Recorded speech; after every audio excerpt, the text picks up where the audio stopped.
Hello everyone, I am Mukesh Ramani from government polytechnic college Karauli mechanical department. आज के इस video lecture में हम डिस्कस करने वाले हैं आपके सब्जेक्ट फ्लूइड मैकेनिक्स के बारे में, जो कि आपके CE 202 सब्जेक्ट कोड के अंतर्गत आता है। उसमें से भी हम जो चैप्टर पढ़ने वाले हैं वो आपका है ओपन चैनल फ्लो। तो आपके सिलेबस के अकॉर्डिंग जो आपका टॉपिक है वो टॉपिक है आपका uniform flow and non uniform flow, और उसके साथ ही पाइप फ्लो और जो ओपन चैनल फ्लो हैं उनमें क्या क्या डिफरेंसेस हैं उसके बारे में आज हम अध्ययन करेंगे। तो सबसे पहले हम बात करें टाइप्स ऑफ फ्लो की। अगर हम बात करें तो पाइप में जब हम प्रवाह की बात करते हैं तो वहाँ पे भी हमने कई प्रकार के प्रवाह को डिफ़ाइन किया था। तो इसी प्रकार से ओपन चैनल में भी कई तरह के प्रवाह को डिफ़ाइन करते हैं। जैसे हमने वहाँ पे स्टडी और अनस्टडी फ्लो, मतलब परिवर्ती और अपरिवर्ती फ्लो को डिफ़ाइन किया था। इसी प्रकार हम ओपन चैनल के लिए भी स्टडी और अनस्टडी फ्लो को डिफ़ाइन करते हैं।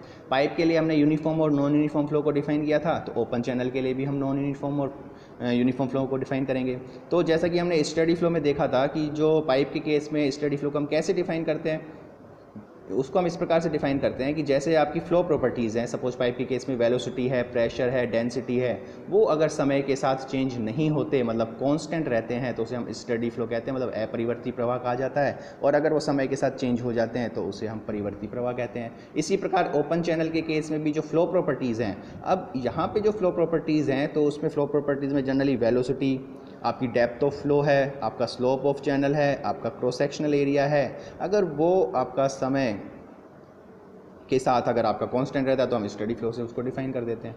और नॉन यूनिफॉर्म और यूनिफॉर्म फ्लो की जब भी बात होती है, जो फ्लो प्रॉपर्टीज़ हैं, चाहे वो पाइप के केस में हो चाहे वो चैनल के केस में हो, तो वो स्पेस के साथ अगर कांस्टेंट रहती हैं तो उसे यूनिफॉर्म, मतलब एक समान प्रवाह, और अगर वो स्पेस के साथ, मतलब जगह के साथ, सेक्शन के साथ चेंज हो जाती है तो उसे हम असमान, मतलब नॉन यूनिफॉर्म फ्लो कहते हैं। तो आज हम इसी के बारे में बात करते हैं। ओपन चैनल के केस में, फ्लो के केस में यूनिफॉर्म फ्लो और नॉन यूनिफॉर्म फ्लो को आगे और डिफाइन किया गया है। किस प्रकार से डिफाइन किया गया है, तो पहले हम अगर परिभाषा की बात करें, परिभाषा यह कहती है कि किसी भी चैनल के लिए, गिवन चैनल के लिए, अगर velocity of flow, depth of flow, slope of the channel और क्रॉस सेक्शन कांस्टेंट रहे तो उसे हम लेंथ, मतलब लेंथ का मतलब अब यहाँ से आ गया, एक सेक्शन आ गया, एक स्पेस आ गया, तो उसे हम यूनिफॉर्म फ्लो कहते हैं, मतलब उसे हम एक समान प्रवाह कहते हैं। और अगर आपका जो प्रॉपर्टीज़ हैं या फ्लो की जो प्रॉपर्टीज़ हैं, वो जैसे फ्लो है, डेप्थ ऑफ फ्लो है, वो अगर आदि चेंज हो जाते हैं तो उस फ्लो को हम क्या कहेंगे, नॉन यूनिफॉर्म फ्लो, मतलब असमान प्रवाह। और गणितीय रूप में अगर उसको हम डिफाइन करते हैं तो गणितीय रूप में इस डेल वाई, मतलब डेप्थ का अपन डिफ्रेंसिएशन करें एस का, और वो अगर बराबर 0 आ रहा है, इसका मतलब क्या हुआ, डेप्थ जो है वो स्पेस के साथ चेंज नहीं होती, तो उसे हम कह देते हैं यूनिफॉर्म फ्लो। इसी प्रकार से वेलोसिटी है, वो अगर स्पेस के साथ चेंज नहीं होती है, मतलब 0 आता है, तो उसे हम बोल देते हैं यूनिफॉर्म फ्लो। तो मैथमेटिकली इनका भी काफ़ी महत्वपूर्ण इंपॉर्टेंस रहती है, जहाँ पे भी हमें कैलकुलेशंस आदि को सॉल्व करना होता है और अजम्पशंस मानने पड़ते हैं और वहाँ पे मैथमेटिकल फॉर्मूला आते हैं, तो उसको हम इस प्रकार से कर सकते हैं। दूसरा, ये जो डेप्थ ऑफ फ्लो है और उसका पर स्पेस के साथ डिफरेंशिएशन करें, वो नॉन जीरो आती है, मतलब चेंजेस हो रहे हैं इसमें वेलोसिटी में चेंजेस हो रहे हैं, तो इसका मतलब फ्लो आपका कैसा हो जाएगा, नॉन यूनिफॉर्म फ्लो। तो आगे नॉन यूनिफॉर्म फ्लो को भी हम दो टर्म्स में डिफाइन करते हैं। पहला आपका होता है रैपिडली वेरिड फ्लो, दूसरा आपका होता है ग्रेजुअली वेरिड फ्लो। रैपिडली का मतलब हो गया अचानक से, और ग्रेजुअली का मतलब धीरे धीरे। तो इस तरह से हम कैसे, डायग्राम से अगर हम समझने की कोशिश करें, सपोज ये आपका डायग्राम है, इसमें हम यूनिफॉर्म फ्लो और नॉन यूनिफॉर्म फ्लो को डिफाइन करें। सपोज ये आपका चैनल का बेड है, ठीक है, इसमें फ्लो हो रहा है, तो हम कई सारे पर्टिकुलर सेक्शन कंसीडर करें। एक सेक्शन हमने यहाँ किया, एक सेक्शन हमने यहाँ कंसीडर किया, तो इस एक सेक्शन से दूसरे सेक्शन की तरफ अगर हम देखें, या इसको हमने मान लिया तीसरा सेक्शन और इसको हमने मान लिया चौथा सेक्शन, 4 सेक्शन अगर हम माने, तो जब आप देखते हो कि 1 से 2 सेक्शन की तरफ हम जाते हैं तो यहाँ पे जो डेप्थ ऑफ फ्लो है वो स्पेस के साथ चेंज नहीं होता है, तो इस पोर्शन को हम एज ए यूनिफॉर्म फ्लो मानते हैं। दूसरा अगर हम बात करें टोटल 2 से लेके 4 तक, तो 2 से लेके 4 तक आपको ये दिख रहा है कि जो स्पेस के साथ जो डेप्थ है उनमें काफ़ी वेरिएशन आता है, पर ये जो वेरिएशन है वो किस प्रकार से होता है, उसी प्रकार से आपके 2 तरह के जो फ्लो हैं वो डिफाइन होता है। अगर हम बात करें सेक्शन 2 से लेके सेक्शन 3 की तरफ, तो यहाँ आप देखते हैं कि जो डेप्थ ऑफ फ्लो है उसमें जो परिवर्तन हो रहा है वो बिल्कुल धीरे धीरे, मतलब ग्रेजुअली हो रहा है। तो यहाँ 2 से जो सेक्शन के बीच का जो प्रवाह होगा उसे हम ग्रेजुअली वेरिड फ्लो बोलते हैं, जिसे हम GVF के नाम से भी जानते हैं। इसी प्रकार से 3 और 4 के बीच में अगर हम बात करें, कोई भी ऑब्स्टकल आया बीच में, 3 और 4 में अगर आप प्रवाह देखें और इसमें अगर आप डेप्थ ऑफ फ्लो को देखें तो बहुत कम स्पेस में डेप्थ ऑफ फ्लो में जो चेंजेस हैं वो बहुत ज़्यादा होते हैं, अचानक होते हैं, तो उसे हम बोलते हैं रैपिडली वेरिड फ्लो। तो जनरली नॉन यूनिफॉर्म फ्लो को भी 2 तरीके से हम डिवाइड कर सकते हैं, एक होता है ग्रेजुअली वेरिड फ्लो और दूसरा होता है रैपिडली वेरिड फ्लो। आगे इसको डिटेल में भी पढ़ा जाता है, लेकिन हाल फिलहाल हमें केवल ये समझना है कि यूनिफॉर्म फ्लो और नॉन यूनिफॉर्म फ्लो को हम कैसे डिफ़ाइन करते हैं। तो रैपिडली वेरिड फ्लो की अगर हम डेफिनेशन देखें, ये क्या कहता है कि अगर डेप्थ ऑफ फ्लो है, अगर वो चेंजेस एब्रप्टली, मतलब अचानक से चेंज हो जाती हैं over A small length of the channel, एक चैनल की काफ़ी कम लंबाई के बीच में जो चेंजेस हैं वो अगर बहुत ज़्यादा हो जाते हैं तो उसे हम बोलते हैं रैपिडली वेरिड फ्लो। और अगर ये चेंजेस धीरे धीरे होते हैं तो उसे हम बोलते हैं gradually varied flow. Gradually varied flow की बात करें, if the depth of flow in A channel changes gradually over a long length of the channel, तो इस फ्लो को हम कहते हैं ग्रेजुअली वेरिड फ्लो। तो बात ये हुई, हाल फिलहाल हम बात कर रहे थे कि यूनिफॉर्म फ्लो और नॉन यूनिफॉर्म फ्लो क्या होता है। इसके बाद भी हम डिफाइन करते हैं लैमिनार फ्लो और टर्बुलेंट फ्लो, जैसे हम पाइप के केस में डिफाइन करते हैं वैसे ही हम चैनल के केस में भी डिफाइन करते हैं। ओपन चैनल के केस में आपका क्रिटिकल, सब क्रिटिकल और सुपर क्रिटिकल फ्लो है, जो कि हम इससे पहले के लेक्चर में भी डिस्कस कर चुके हैं जब हम स्पेसिफिक एनर्जी की बात करते हैं या टाइप्स ऑफ फ्लो की बात करते हैं। लेकिन हाल फिलहाल हमारा आज का जो टॉपिक था वो केवल यूनिफॉर्म फ्लो और नॉन यूनिफॉर्म फ्लो के बारे में पढ़ना था, और इसके साथ साथ पाइप फ्लो और ओपन चैनल फ्लो में डिफरेंस के बारे में पढ़ना था। तो अभी हम इसके बाद देखते हैं कि जो पाइप में फ़्लो होता है और जो चैनल में फ़्लो होता है उसमें मेनली डिफरेंसेस क्या होते हैं। तो उसकी तरफ अगर हम चलें डिफरेंसेस की तरफ, तो यहाँ हम डिफरेंस को इस चार्ट से हम चार्ट की सहायता से देख सकते हैं। तो इसमें कई सारे पैरामीटर्स हैं। तो पैरामीटर्स के जाने से पहले सबसे पहले तो हमें ये पता होना चाहिए कि जो ओपन चैनल फ्लो को हम कैसे डिफ़ाइन करते हैं और जो पाइप फ्लो है उसको कैसे डिफ़ाइन करते हैं। हमने पहले भी डिस्कस किया है कि जो ओपन चैनल फ्लो में जो फ्लो होता है वो आपका as a constant atmospheric pressure पे होता है, मतलब जो फ्री सरफेस होती है वो हमेशा एटमॉस्फेरिक प्रेशर के अंदर होती है। या अगर किसी भी फ्लो में जहाँ ग्रेविटी का केवल इन्फ्लुएंसेस होता है, ग्रेविटी की वजह से जो केवल फ्लो होता है उसे हम ओपन चैनल फ्लो भी कहते हैं। तो जनरली 2 तरह से फ्लो पॉसिबल होते हैं, एक या तो आप प्रेशर में अंतर से फ़्लो को करवाओ, या आप थोड़ा सा भी स्लो प्रोवाइड करके फ़्लो करवा सकते हैं। तो स्लो प्रोवाइड करने का मतलब है ग्रेविटी प्रोवाइड करवाने से है, यानी जो वेट की वजह से फ़्लो होता है, मतलब ग्रेविटी की वजह से जो फ़्लो होता है उसे हम as a open channel flow मान सकते हैं।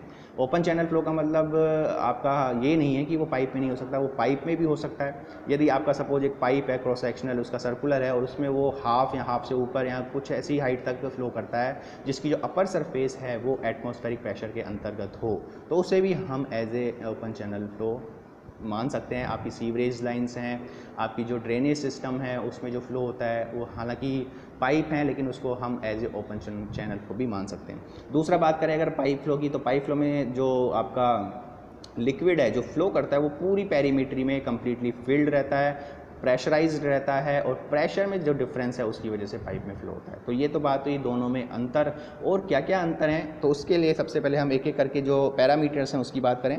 सबसे पहला पैरामीटर है आपका कॉज ऑफ फ्लो, मतलब फ्लो का कारण। तो ओपन चैनल फ्लो में जो ग्रेविटी फोर्स है, मैंने अभी भी बताया था कि जो ग्रेविटी की वजह से फ्लो होता है वो ओपन चैनल फ्लो कहलाता है। और पाइप फ्लो में run fulls and flow takes place under hydraulic pressure, hydraulic pressure से जो फ्लो होता है उसे हम पाइप फ्लो भी कहते हैं।